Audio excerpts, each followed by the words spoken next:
മന്ത്രജപങ്ങൾക്കും switch വേർഡുകൾക്കും തമ്മിൽ യാതൊരു വിധത്തിലുള്ള ബന്ധങ്ങളുമില്ല. അതിനാൽ നിങ്ങൾക്ക് ധൈര്യപൂർവ്വം ഏത് വഴിപാടുകൾ ചെയ്യുകയാണെങ്കിലും ഈ സ്വിച്ച് വേർഡുകൾ എഴുതുകയോ അതല്ല ചൊല്ലുകയോ ചെയ്യുന്നതിൽ യാതൊരു വിധത്തിലുള്ള തെറ്റുമില്ല. മറിച്ച് പൂർണ്ണ ഫലം ലഭിക്കും എന്നുള്ള കാര്യത്തിൽ യാതൊരു വിധത്തിലുള്ള സംശയവും വേണ്ട.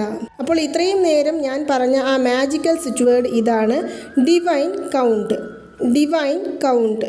Divine count. നിങ്ങൾ എഴുതുന്നവരാണെങ്കിൽ ഇതിൻ്റെ അക്ഷരത്തെറ്റുകൾ, അതായത് സ്പെല്ലിംഗ് മിസ്റ്റേക്ക് ഇല്ലാതെ എഴുതുവാനായിട്ട് ശ്രമിക്കുക. ഒരിക്കലും സ്പെല്ലിംഗ് മിസ്റ്റേക്കോടെ എഴുതിയിട്ടുണ്ടെങ്കിൽ അതിൻ്റെ പൂർണ്ണ ഫലം നമുക്ക് ലഭിക്കാതെ പോകും. അതിനാൽ എഴുതുമ്പോൾ വളരെയധികം ശ്രദ്ധിച്ചുകൊണ്ട് 33 തവണയാണ് എഴുതേണ്ടത്.